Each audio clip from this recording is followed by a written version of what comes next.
New ইয়র্কের Manhattan থেকে আপনাদের সঙ্গে আছে আমি খালেদ মহিউদ্দিন। টেকসই গণতন্ত্রের লক্ষ্যে নতুন রাজনৈতিক বন্দোবস্ত কায়েম করতে চায় অন্তর্বর্তী সরকারের যারা ক্ষমতাসীন তারা।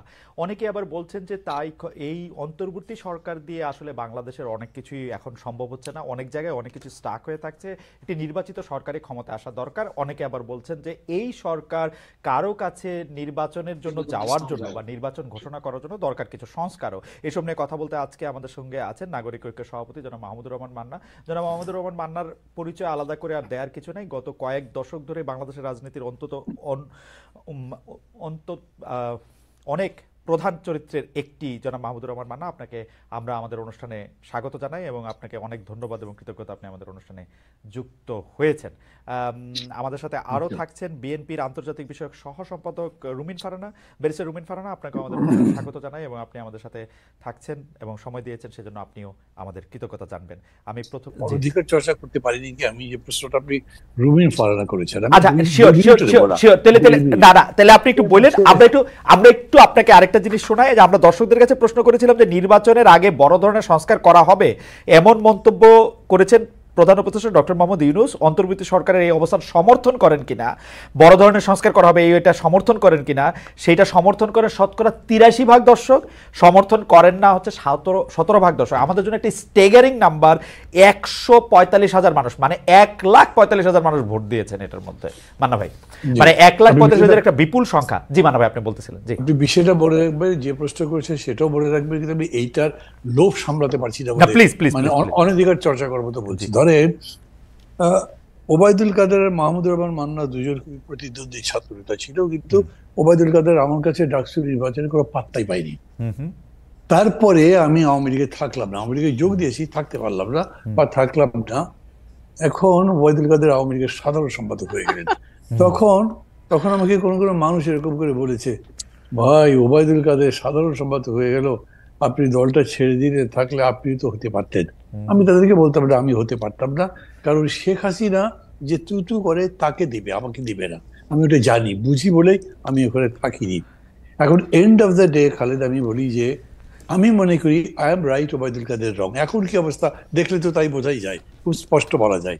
তো এই কারণে যখন প্রশ্নগুলো করেন না আপনারা, বা ধরেন অন্যরা কেউ জিজ্ঞেস করে, যিনি জবাব দিচ্ছেন বা যাকে প্রশ্ন করেছে তাকে আপনার ভাবতে হবে যে এই মানুষটা উইথ অল অডস যেভাবে ফাইট করেছেন, that is the glory, that is the victory. এবং এইটা মানুষের মধ্যে কিন্তু ইনস্টিলড হয়ে যায়। না হলে আমি এখন মানুষের এত ভালোবাসা পাই কেন? আমি কিন্তু অনেস্টলি বলি, আমি মনে করি মানুষের ভালোবাসা আমি প্রায় শিখতে আছি এখনো, এরকম দেখি। তো সেই কারণে আমি মনে করি যে আমি আমার কথা বলতে পারি মান্না ভাই, আমি যতদিন ধরে এই মানে বিশ্ববিদ্যালয়ে ভর্তি হওয়ার পর থেকে আমি আপনাকে চিনি, আমি আমার কথা বলতে পারি যে আমার সম্মান আপনার জন্য, আমার সম্মান মানে এইটার সাথে আমি জনাব ওবায়দুল কাদেরের তুলনাই করতে চাই না। মানে এটা এক পংক্তিতেই জীবনে বসবে না। সেটা আমি আগেও আপনাকে বলেছি, ওবায়দুল কাদের সাহেব যখন সাধারণ সম্পাদক ছিলেন, মন্ত্রী ছিলেন, বিরাট বড় কিছু ছিলেন, তখনও বলেছি সামনাসামনি, মানে এটার কোনো একটা তুলনাই হতে পারে না, মানে এটা তুলনীয়ই না।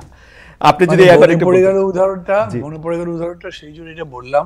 এই জন্য আমি মনে করি যে এটা রুল ভাড়াকে জিজ্ঞেস করার দরকারই নাই, সে যেটা করতে থাকবে, টাইম উইল পে হার, এটা আমি মনে করি। যাই হোক, আমি আপনার প্রশ্ন আসি। একটা জিনিস বলি, মানুষ খুব জটিল জিনিস। আমি এটা অনেক চিন্তা করেছি, যার লোকজনের সাথে কথাবার্তা বলতাম, মানুষ জটিল কেন? কারণ সবচেয়ে জটিল ম্যাটার হচ্ছে ব্রেন। এবং বলে যে একটা ম্যাটার যত জটিল হবে, যত কমপ্লেক্স হবে, তার মানে সেটা তত ডেভেলপ। যে কোনো ডেভেলপ জিনিসই কিন্তু জটিল, খুব ইজি বোঝা যায় না, বুঝে গেলে ইজি। তো মানুষের এত জটিলতার মধ্যে, ধরেন আপনাকে আমি যদি প্রশ্ন করি, আদম হাওয়া খুব আরামে ছিলেন, বেহেশতে ছিলেন, কে কামড়ালো, কোন পোকা কামড়ালো তোমাকে যে ওই গন্ধম ফলটা খেতে হবে? তার জন্য বেশ থেকে ফেলে দিল পৃথিবীর মধ্যে, করলো তো। আমাদের এত বড় সম্মানের একটা জায়গার একজন মানুষ, আমাদের ধর্মগ্রন্থ অনুযায়ী, বিশ্বাস অনুযায়ী তিনি করলেন। মানুষকে এইখানে বোঝা মুশকিল। এরকম বহু জায়গা আছে মানুষের বিহেভিয়ার বোঝা যায় না। আমার নিজের কাছেও মনে হয় যে আমি যদি আওয়ামী লীগ থেকে চলে আসতে পারি, তো বাকি লোকগুলো, লাইক আমি নাম বলছি না, আমার সাথে বড় বড় সিনিয়র নেতা যারা আছেন, কোন সম্মান নিয়ে, কোন মান নিয়ে তারা আছেন, আমার তো তাদের সাথে প্রায়ই কথা হতো, সবাই প্রায় কান্ত কথা বলতে বলতে, এই শেখ হাসিনা এই অপমান করেছে, উনি সম্মান করে না, ওই অমুককে এটা দিল, এইরকম রেগুলার বলে। আমি তাদের বলি, ভাই এত কথা বলেন, তার সাথে আছেন স্যার। এখনো রুবেন এখানে আছে, তারপর আমি মনে করি সে বাইন্ড করে কিছু নেই। বিএনপির অনেক এরকম বলে বিভিন্ন ব্যাপারে, তারপর দল করেন কেন এটা? তো কি করবো আমি? সেই ভাই আপনাকে আমি আমি যে ভাই আপনাকে আমি দল ছাড়তে বলছি না, আমি কোনো দল ভাঙার কাজ করি না, কিন্তু আপনার যদি মনেই হয় যে আপনার এই দলে অসম্মানিত হচ্ছেন, আপনি থাকেন কেন ওখানে? আপনি চলে আসেন। কিন্তু মানুষ এটা করে না। এই জায়গাটা আপনি কোনোদিন কিছু দিয়ে ব্যাখ্যা করতে পারবেন না। আর রাজনৈতিক ভাবে তো নয়। হ্যাঁ, রাজনৈতিক ভাবে একটাই ব্যাখ্যা দিতে পারেন, তা হচ্ছে তারপরেও যারা থাকে তারা আরো বড় কিছু পাওয়ার আশা করে। তারা মনে করে, আচ্ছা কথার কথা ধরেন না মানে ভাই এই জায়গার মধ্যে আপনি যদি একটু জনগণের অবস্থা ব্যাখ্যা করতেন। নেতাদের কথা তো আমরা বুঝলাম, তারা হয় কোনো একটা হালুয়া রুটি অন্য কোনো কিছুর জন্য তারা এটার মধ্যে এটা থাকলো, তারপরে হচ্ছে যে আওয়ামী লীগে থাকলে অনেক, জনগণের কি প্রবলেম? না না, আলাদা করতে পারবেন না তো, আলাদা করতে পারবেন না। এই জন্য যেগুলো অভিজ্ঞতা আমার আছে খুব। আমি যখন প্রথম আমার এলাকাতে ইলেকশন করতে গেছি, তখন তো টেলিভিশনে আমার নাম বলে, আবার এলাকায় এরকম কোনো নেতাই ছিল না যাদের নাম টেলিভিশনে বলে, যাদের নাম রেডিওতে বলে। লোকজন শোনে আর আমাকে দেখে আর বলে, আপনি এত বড় নেতা, আপনার পার্টি কই? আমার পার্টির নাম কি? ডাব বই, এই নাম তো শুনি যাই। হ্যাঁ, তো ঠিক দেখেন, মানুষ আমাকে প্রশ্ন করেছে, আপনাকে যদি আমরা ভোট দিয়ে আপনি যদি জেতেন, আপনি তো সরকার করতে পারবেন না, তাহলে আপনি আবার কাজ করবেন কেমনে? তার মানে মানুষের মধ্যে পার্লামেন্টারি ডেমোক্রেসির ওই ফরম্যাটে তার কাছে আছে যে মানুষ একজন জিতলেই হবে না, তার মেজরিটি পার্টি মেম্বার জিততে হবে, তবে সে সরকার করতে পারবে। না হলে ইন্ডিভিজুয়াল একটাকে চয়েস করার লাভ কি হবে? মানুষ এটা ভাবে। এই জন্যে ডেফিনেটলি আপনার পার্লামেন্ট, বুর্জুয়া পার্লামেন্টারি ডেমোক্রেসিতে it is a rule of the party. ওই পার্টি না করতে বলে তো হবে না। আমি মাহমুদ মান্না যদি আজকে বাংলাদেশের মানুষ রায় দেয়, উনি হচ্ছে বাংলাদেশের সবচেয়ে ভালো মানুষ, সবচেয়ে জ্ঞানী মানুষ, সবচেয়ে বুদ্ধিমান, বিচক্ষণ, ইত্যাদি ইত্যাদি, কিন্তু আর কোনো পার্টি নেই, আবার কি দাম আছে? আমি তো ডক্টর ইউনূসের মতো চান্স পাবো। ডক্টর ইউনূস এত বড় নোবেল টোবেল পেয়ে আন্তর্জাতিক ব্যক্তি হওয়ার পরে একটা চান্স পেয়ে উপদেষ্টা হয়েছে, বাকি ওরকম কত লোক আছে, কেউ হতে পারেনি। তো কাজে ইন্ডিভিজুয়াল দিয়ে ওরকম পারবেন না আপনি, ওইখানে দল লাগবেই। এবং ওই কারণেই দল যদি বড় হয়, তাহলে দলের নেত্রী যিনি, তিনি একটা অখাদ্য হলেও মানুষ কি করবে ওটাই মুখে দিয়ে রাখবে, তার কাছে বিকল্প নাই, তো সেরকম করেই রাখবে। এটাকে মানুষের দোষ দিয়ে লাভ নাই। আপনি যদি মানুষের কাছে দলটা থাক, কিন্তু মানুষের মধ্যে এই আকাঙ্ক্ষা আসা উচিত ছিল না, যিনি 3টা নির্বাচন ম্যানিপুলেশন করেছেন, যিনি হচ্ছে বাংলাদেশের সকল প্রতিষ্ঠানগুলিকে ধ্বংস করেছেন, মানে সেটা নির্বাচন কমিশন হোক, পুলিশ হোক, আমলা হোক, বিচার বিভাগ হোক, ইউ নেম ইট, উনি করছেন। মানুষের মধ্যে থেকে এইটা আসা উচিত না, ঠিক আছে আমরা আওয়ামী লীগ করবো কিন্তু উনাকে বাদ দিয়ে, এইটা করার কথা জানেন। আমি বিশ্বাস করি, ধরেন আমি বিশ্বাস করি, প্রমাণ দিতে পারবো না, যদি দেশের সামনে নির্বাচন হয় 1 বছর পরে, আমি এটা প্রস্তাব করছি না, আমাকে কেউ ভুল বুঝলে আমি তাদের কাছে ক্ষমা চাইছি, সেই নির্বাচনে আওয়ামী লীগও আছে, ধরেন নির্বাচন করতে পারছে, কেউ কোনো মারপিট করছে না, বাধা দিচ্ছে না, সভা ভাঙছে না, ওই ভোটে আওয়ামী লীগ গো হারাহারি। হ্যাঁ, আমি মনে করি তাই। তারপর ধরেন এই যে একটা উদাহরণ আছে, যেরকম ফ্রান্সে বাঁকো তো 4 নম্বর পার্টি ছিল, সে জিতলো কিভাবে? আমাদের দেশে এরকম হতে পারে। আমি প্রায় বলি বক্তৃতায়, আমার খুব প্রিয় একটা সেন্টেন্স বলেন, অতিকায় হস্তি বিলুপ্ত হইয়াছে, টিকটিকি টিকি আছে। ওই বড় আছেন এই অহংকার করলে কিন্তু কোনো লাভ হবে না।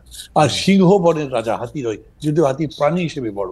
এই জন্যে মানুষের চয়েসের উপরে আপনার ভরসা থাকতে হবে, মানুষের চয়েসটাই শেষ কথা। তবে এখন মানুষের যদি সেই এডুকেশনটা না থাকে, তাহলে তার বিলম্ব হবে। ওই যে রুমিন বলছে না, যেটা হয়তো 20-25 বছর লাগবে, আমি বছর মানে সংখ্যা দিয়ে বলবো না, কিন্তু মানুষের সময় লাগবে। কিন্তু আমার কাছে খুবই বিস্ময়কর বলছে, আমি মনে করি আপনি খেয়াল করেছেন, এগেইন এখন পর্যন্ত BNP is the biggest party, BNP হলো সবচেয়ে জনপ্রিয় দল, কিন্তু এই বিএনপি 5 আগস্টের ক্ষমতা পরিবর্তন একদম অব্যবহিত পরেই, যখন পার্টি অফিসের সামনে বিশাল সমাবেশ করে বলল 3 মাসের মধ্যে নির্বাচন দেন, তখন সমস্ত মানুষ বিরোধিতা করেছে, বলেছে রক্তের দাগি করে কিভাবে নির্বাচন। কিন্তু মানা ভাই, আপনি যদি এখন কান পাতেন, আপনি কিন্তু শুনবেন যে সব মানুষ এখন নির্বাচন চাচ্ছে, কারণ ডক্টর ইউনূস সরকার মানে অনেক জায়গা থেকেই আসলে সিদ্ধান্তই নিতে পারতেছেন। আপনি যদি অর্থনীতির সূচকগুলি দেখেন, বলতেছে যে আমলারা, আপনি কোনো কার্ভের মধ্যে তো আপনি কোনো মানে পরিবর্তন দেখবেন না, এবং এটা তো ওইটা আপনার লাস্ট প্রশ্ন ছিল, তার জবাবটা আমি দেবো। আমি যতখানি পারি ততখানি বলবো। তার আগে এই কথাটা বলিনি, আজকে যদি মানুষের কাছে অল্টারনেটিভ থাকতো না, তাহলে কিন্তু এটা হতো। ধরেন কোনো কারণে মানুষ এখন মনে করছে না বিএনপি তো আওয়ামী লীগের মতোই করছে, তারপরে ভোটের মাঠে গিয়ে এসে দেখলো যে বিএনপি আছে বিগেস্ট, কাছাকাছি আছে, ধরেন কথা জামাত, কিন্তু কাছাকাছি মানে কি, বিএনপি যদি 80 হয় তাহলে জামাত হলো 10। না, জামাতের এত শক্তি নাই মনে হয় মান্না ভাই, আমার মনে হয়।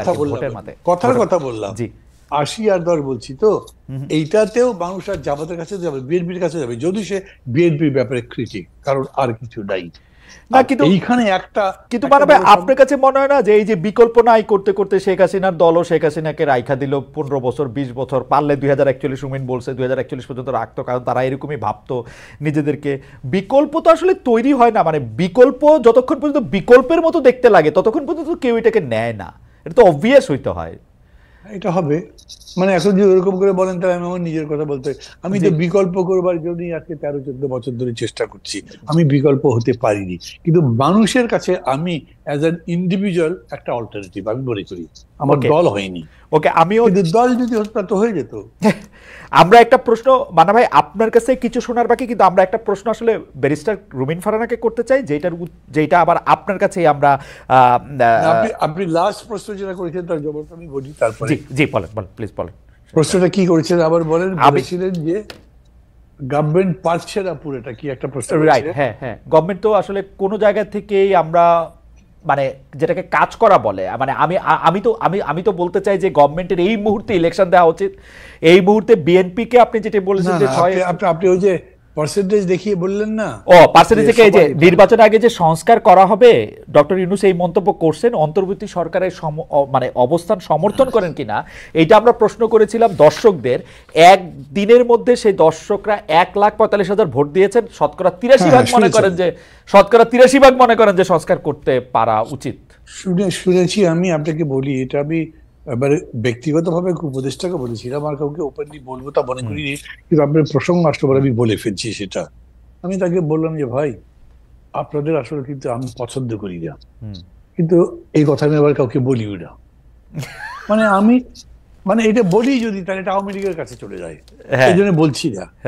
এইখানে একটা সমস্যা হয়েছে। আমি ওই যে বললাম, আপনি একটা প্রথম উদ্ধৃতি দিয়ে বললেন না যে আমি বলেছি যে না এটা ইয়া হয় না, এর আগে আরেকদিন আরেকটা ইয়েতে বলেছিল, আমাকে জিজ্ঞেস করেছে যে কত পার্সেন্ট কাজ করেছে, আমি বলছি ম্যাক্সিমাম হলে 40% হবে, এর বেশি করতে পারিনি। এখন হলো ধরেন ইলেকশন করবার জন্য যে মিনিমাম দরকার একটা জনবান্ধব পুলিশ, অন্তত ডেমোক্রেসি, ভোট হোক এরকম একটা চাইবো তো পুলিশ, সেটা বিউরোক্রেসি, সেটা ইলেকশন কমিশন, কিচ্ছু নাই। কিন্তু যে 194 বা যাই ভোট দিয়েছে এরা সবাই এই বিষয়গুলো খতিয়ে দেখে। কিন্তু আমি আপনাকে একটা কথা বলি মানা ভাই, আমি একটা ছোট মুখে বড় কথা বলি, এইটা এই সরকার 4 মাসে পারে নাই, এটা 14 মাসেও পারবে না। এই পুলিশ এমনই থাকবে, নির্বাচন কমিশন এমনই থাকবে, এটা আমার নিজেরও এখন মনে হয়, আবার এখনো মনে হয়। সেই জন্যই আমি যে মানুষ জোটের মধ্যে ফাইট করেছি, ম্যাক্সিমাম টাইম দিতে হবে ইন্টারিম গভর্নমেন্টকে যাতে তারা সংস্কার করে আছে, সেই আমি এখন বলছি 1.5 বছর 2 বছরের মধ্যে কমপ্লিট করে ভোট দেওয়া উচিত। না হলে বেশি দিন থেকে গভর্নমেন্ট আনপপুলার হয়ে যাবে, তখন একটা বিতিকিচ্ছির কাণ্ড হয়ে যাবে, করাই উচিত। অলরেডি সেটা হয়েছে। মান্না ভাই ধন্যবাদ আপনাকে।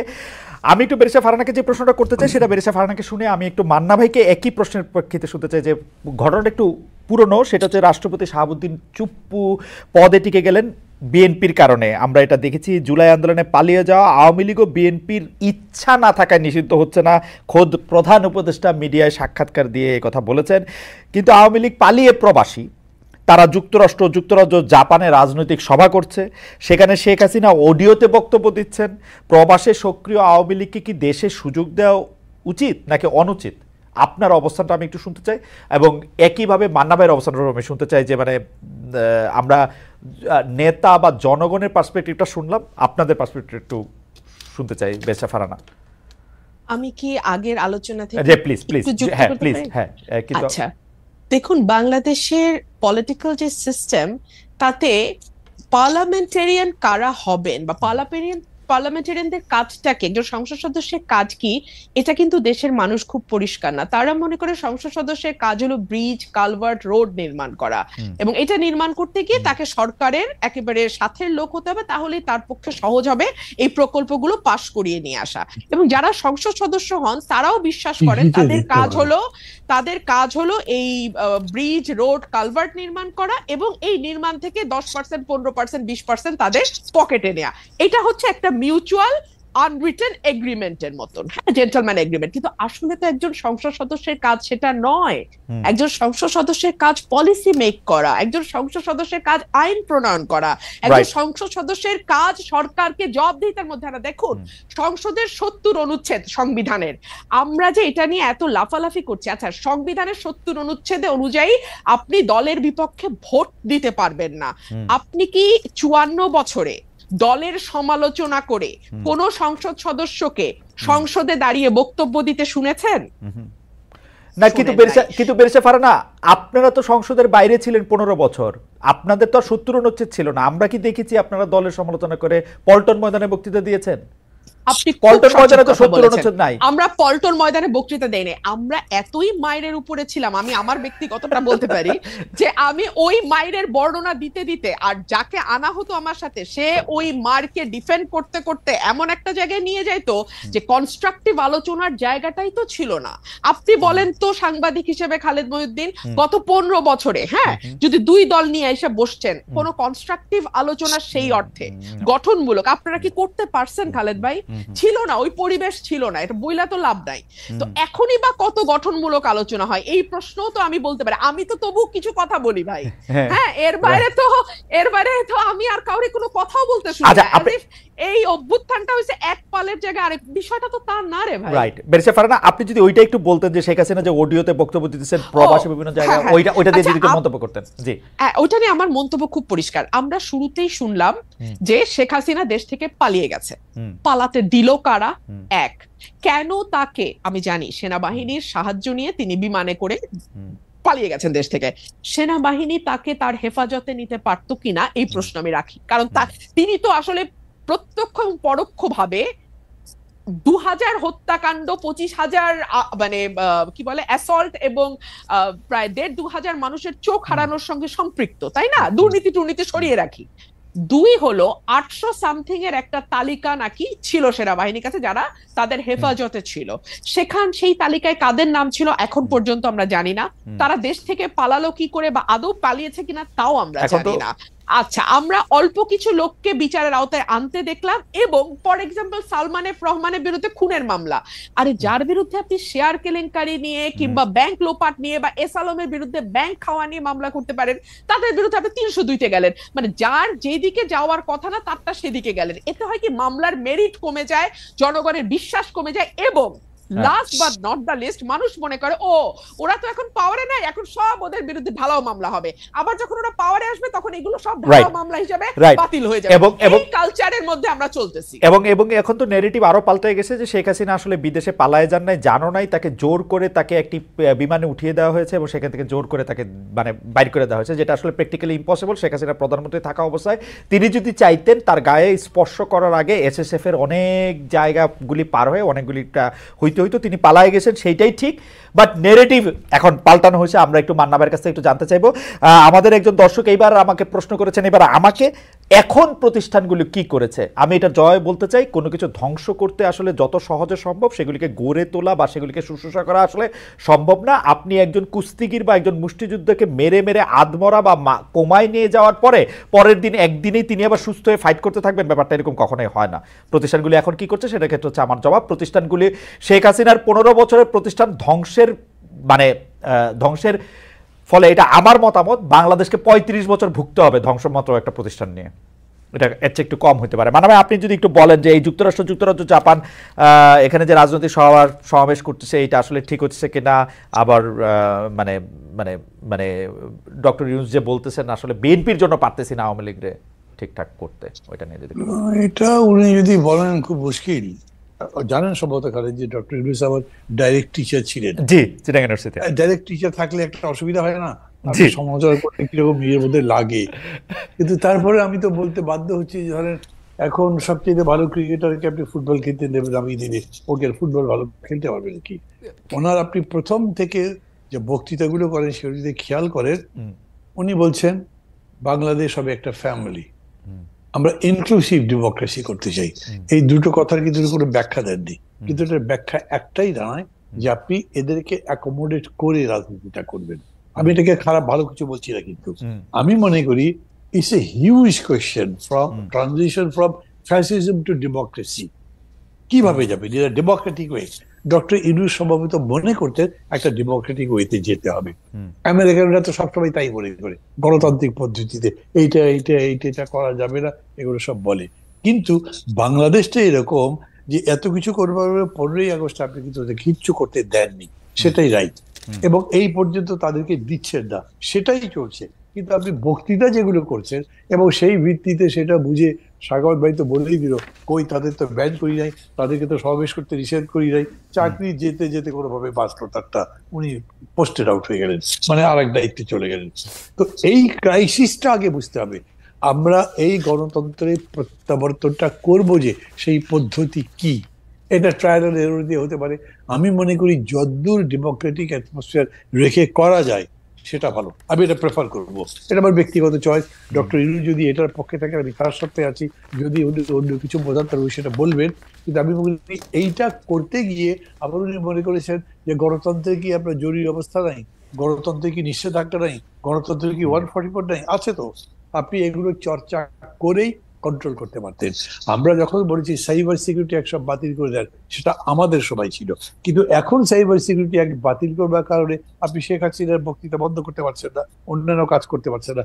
এইখানে ডেফিনেটলি গভর্নমেন্টের স্ট্রং হওয়া দরকার ছিল। কেন? আমাদের দেশ তার অতখানি অভ্যস্ত নয়, অতখানি শিক্ষিত নয়। শেখ হাসিনা আবার বক্তৃতা করছে, তার মানে ওর কিছু হয়নি, তো ঠিকই আছে। কমন পিপল তো এরকম করে ধারণা করে, কিন্তু সাধারণত এরকমই হয়, পড়ে যাওয়ার পরে, পতন হবার পরে, পরাজয়ের পরে তাকে দেখা যায় না জনসমক্ষে। ব্যাপারটা এখন উল্টা হয়ে গেছে। এই জন্য তাদেরকে বলছে স্ট্রেংথ আছে। যদি এরকম হয় যে সুশাসন দিয়ে ডক্টর ইউনূস গণতন্ত্র প্রতিষ্ঠা করতে পারতেন, তাহলে শেখ হাসিনা আর আওয়ামী লীগ দিয়ে ফিরে আসতে পারতেন কিনা সমস্যা। কেন? যে এই 15 বছরে যে দুঃশাসন, লুটপাট যা যা করেছে, তার পক্ষে কোনো ন্যারেটিভ তো তারা তৈরি করতে পারতো না। তারা মানুষের কাছে কি নিয়ে আসবে? আমাকে ভোট দাও, আমি জনগণের পক্ষে আছি, তোমরা আমাকে সমর্থন করো। কেন? এই 15 বছরে আমি এই এই কাজ করেছি, ওরা ভুল বলছে, এটা তারা বলতে পারবে না।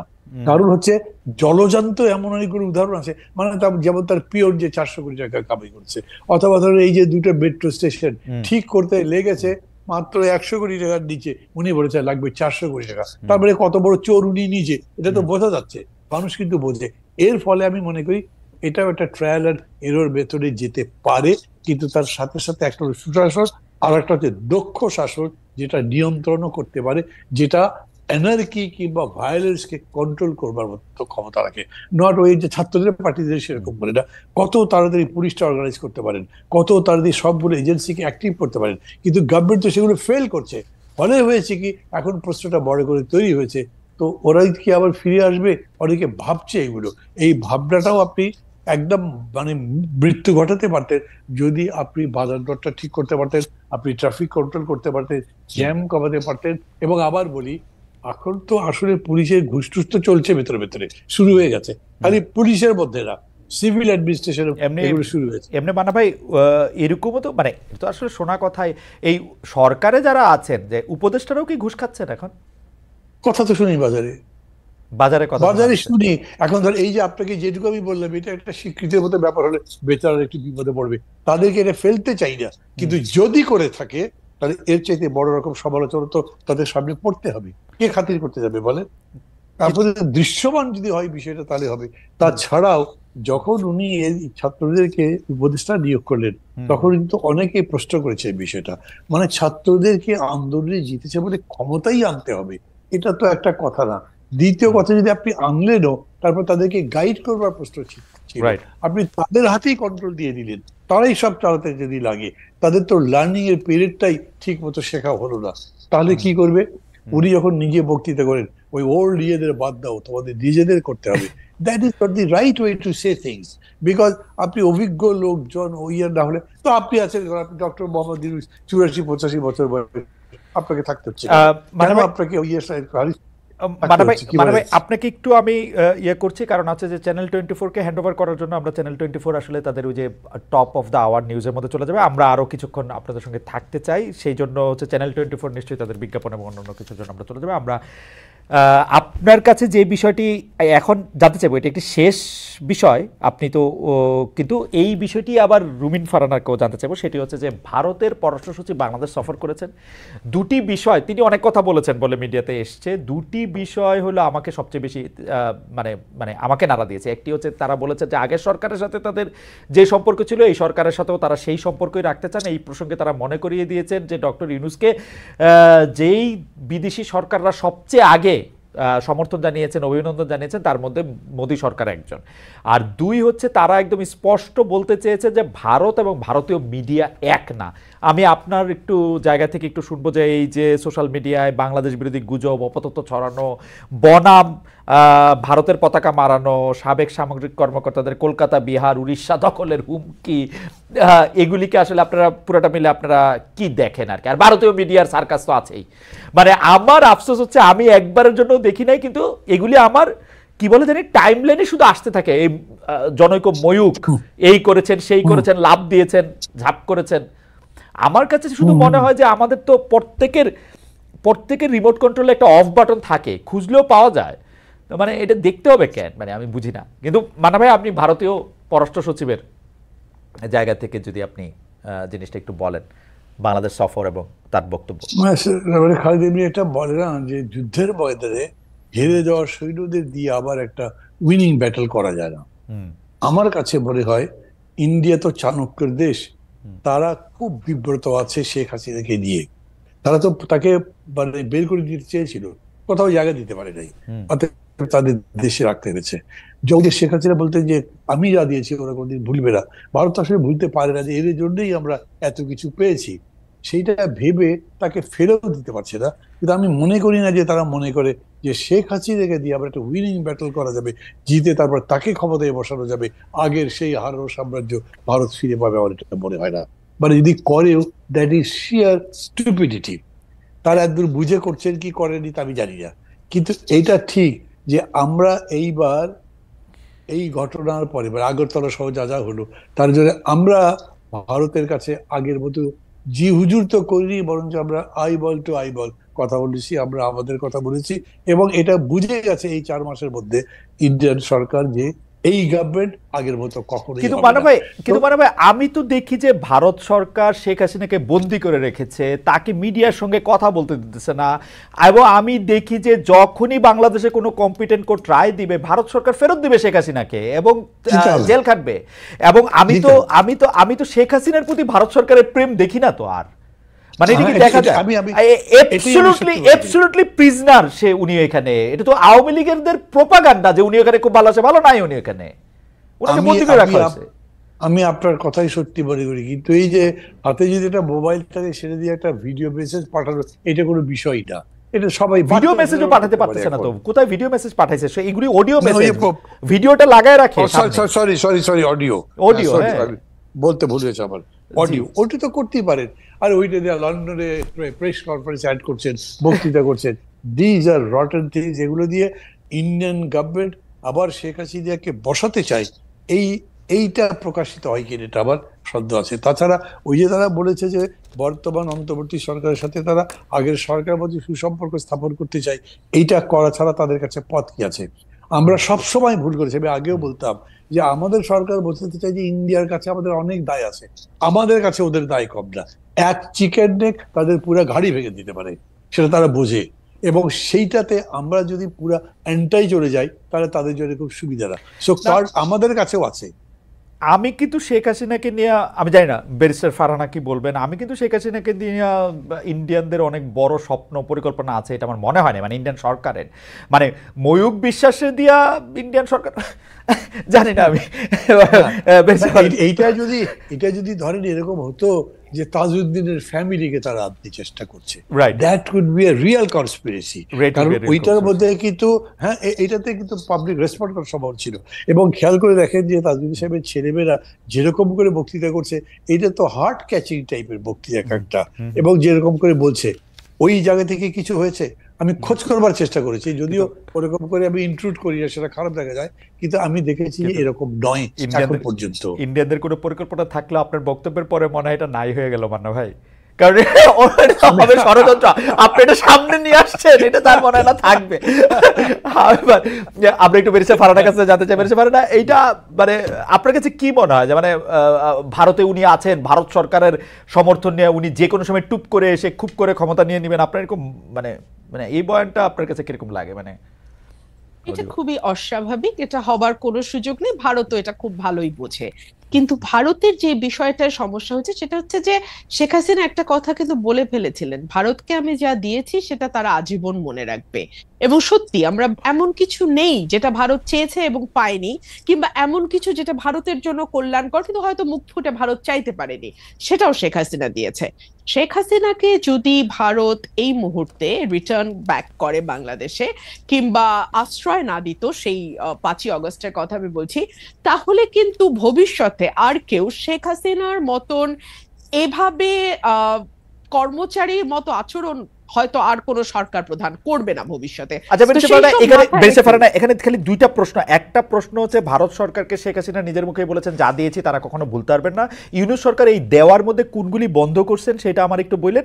আর একটা জিনিস হচ্ছে যে মানে এই যে আপনি বলেছেন যে কর্মচারীর মতো আচরণ, কিন্তু এইটাও আসলে আর ভবিষ্যতে যে হবে না, এটা বন্ধ করার জন্য কি করা উচিত সেটা একটু যদি একটু বলেন দুই কথায়। আচ্ছা, আমি ইউনূস সরকারের ভেতরের কেউ না, আমি জানি না ইউনূস সরকার কি করেছে, তবে অ্যাপারেন্টলি একজন নাগরিক এবং একজন পর্যবেক্ষক হিসেবে আমি যেটা দেখি যে আগে আমরা ভারতের চোখে চোখ রেখে 15 বছর সরকারকে কখনো কথা বলতে দেখিনি। আমরা দেখেছি বর্ডারে মানুষ মারা গেছে, আমাদের খাদ্যমন্ত্রী কিংবা আমাদের কৃষিমন্ত্রী বা কিংবা আমাদের আওয়ামী লীগের কোনো মন্ত্রী বলছে এটা আমাদের দোষ, কারণ আমাদের লোকেরা গরু চোরাচালানের সঙ্গে যুক্ত, সো এই জন্য তারা গুলি খেয়ে মরে, এটা ঠিকই আছে, এটা ভারতের কোনো সমস্যা না।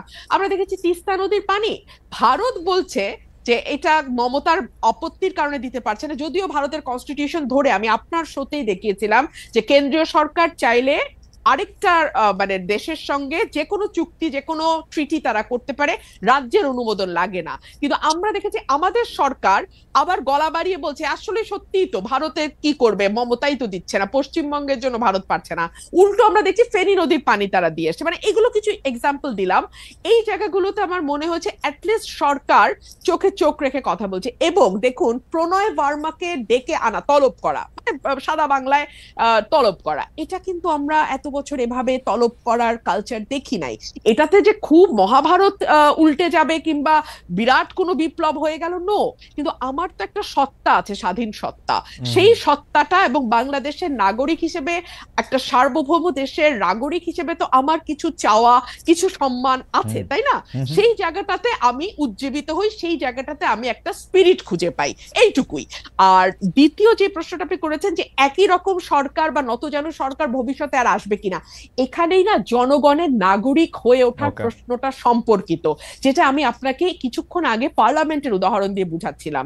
এদেশের মানুষ যেমন মনে করে এমপির কাজ কালভার্ট আর ব্রিজ বানানো আর 20% সেখান থেকে পকেটে ঢুকানো, একইভাবে মানুষ মনে করে তারা এই দেশের নাগরিক না, মানুষ মনে করে যে তারা এই দেশে আছে প্রজার মতন, এই জন্য তারা ট্যাক্স দিতে চায় না। খেয়াল করবেন এই দেশে কিন্তু কর জিডিপির অনুপাত সবচেয়ে নিচে, কারণ সে মনে করে ট্যাক্স দিয়ে আমার লাভ, ওই টাকাটাই গচ্চা, আমি তো কোনো সেবা পাবো না, আমাকে সেবা পাইতে হলে ওই লোকাল চেয়ারম্যানের পা ধরতে হবে, সামাজিক সুরক্ষায় যাইতে হলে আমাদের ওই এমপি সাহেবের পিএস এর পা ধরতে হবে। এই কারণে কি হয়, আমরা সিস্টেমকে ভোট দেই। আমাকে একটু সময় দেন খালেদ ভাই, আমরা না সিস্টেমকে সময় নাই, তাহলে আপনি 30 সেকেন্ডে শেষ করেন, আর সময় নাই আমাদের, আমরা পার হয়ে গেছি। জি, আমরা সিস্টেমকে ভোট দেই। হ্যাঁ, যে কারণে মান্না ভাই বলছিল যে উনি একা দাঁড়িয়েছেন, ওনার দলটা দাঁড়াতে পারছে না, কারণ মানুষ মনে করে এই দল তো ক্ষমতায় আসবে না, মানে এই দল তো পার্ট অফ দ্য সিস্টেম হবে না। পার্ট অফ দ্য সিস্টেম যদি না হয়, তাহলে তার ঘরের টিনের চালের জায়গায় একটা ভালো পাকা চাল আসবে না, তার ওএমএস এর কার্ডটা হবে না, তার বয়স্ক ভাতার কার্ডটা সে পাবে না। এই সব কারণে না মানুষ আসলে একটা মানে এক্সিস্টিং সিস্টেমের সাথে নিজেকে কোনোভাবে অ্যাকোমোডেট করতে থাকে। এই কারণে আমি 70, 50 বা 15 বছরের কথা বলছি। মানুষের ভেতরে সেই নাগরিক হয়ে ওঠা, রাষ্ট্রের অংশীদারত্ব দাবি করা এবং রাষ্ট্রের মঙ্গলে যে দিন শেষে তার বা তার ভবিষ্যৎ প্রজন্মের মঙ্গল হয়, এই বিষয়গুলো তার মগজে ঢোকা একটা প্রক্রিয়ার বিষয়, এবং এই প্রক্রিয়াটা সময় লাগবে খালেদ ভাই। এইটা আসলে খুবই মানে সারফেস লেভেলে আছে। বেরসা ফারানা, আপনাকে ধন্যবাদ। আমি জাস্ট আর 30 সেকেন্ড নিব মান্না ভাই। সেটা হচ্ছে যে আজকে ব্যারিস্টার রুমিন ফারহানা কপালে টিপ দিয়ে এসছেন, তো আপনি আমাদের টেকনিক্যাল অসুবিধার জন্য আপনি দেখতে পাচ্ছেন না। অনেকেই মনে করছে যে এই টিপটাও পলিটিক্যাল, আমরা কি একটু political statement by barrister Farhana, আপনি কি এটা নিয়ে 10 সেকেন্ড বলবেন কিনা? আমরা এটা শেষ করে দিচ্ছি না ব্যারিস্টার ফারহানা আপনি শেষে বলেন। মান্না ভাই আপনি কি এটা নিয়ে কিছু বলবেন যে ইভেন টিপ দেখো আসলে টিপ দেখো পলিটিক্যাল স্টেটমেন্ট মনে হচ্ছে? কেমনে বলবো, আমি তো ওকে দেখতেই পাচ্ছি না কেমন লাগছে দেখতে, আগে সেটা বলতাম। তারপরে ওকে কি হিন্দু হিন্দু লাগে নাকি এখন মুসলমানই লাগে, ওকে কি সেকুলার লাগে না কি লাগে, কিছুই না দেখে বলবো। কারণ কিন্তু আমি মনে করি টিপ পড়ার মধ্যে হিন্দু মুসলমানের কোনো বিষয় নেই। ওকে, ব্যারিস্টার ফারহানা আপনি যদি দুইটা বাক্য বলেন যে এটা একটা পলিটিক্যাল স্টেটমেন্ট কিনা। আমি যেই পরিবারে বেড়ে উঠেছি, যেই পরিবেশে বেড়ে উঠেছি, সেখানে 5 ওয়াক্ত নামাজও যেমন চলে, সেখানে রবীন্দ্রসঙ্গীতও হয়, গানও হয়, কবিতাও আবৃত্তি হয়, এবং আমি সব সময় টিপ পড়ি। হয়তো টিপের সাইজটা ছোট ছিল, হ্যাঁ এখন আমি বড় টিপ লাগিয়েছি। এটা যদি আপনি মনে করেন পলিটিক্যাল কোনো বিষয় ভাবতে পারেন, তবে হ্যাঁ একটা মেসেজ তো আমি দিতেই চাই যে নতুন বাংলাদেশে কারো লেবাস দেখে, কারো পোশাক দেখে আরেকজনের প্রশ্ন তুলবার কোনো অধিকার থাকবে আমি বিশ্বাস করি না। যতক্ষণ পর্যন্ত আমি আপনার ক্ষতির কারণ না হচ্ছি, ততক্ষণ পর্যন্ত আমি কি সাজলাম, আপনার ভালো না লাগলে আপনি চ্যানেল চেঞ্জ করবেন, কিন্তু সেটা নিয়ে সমালোচনা করা এবং সেটার কনক্লুশনে পৌঁছে যাওয়া এটা খুবই হাস্যকর।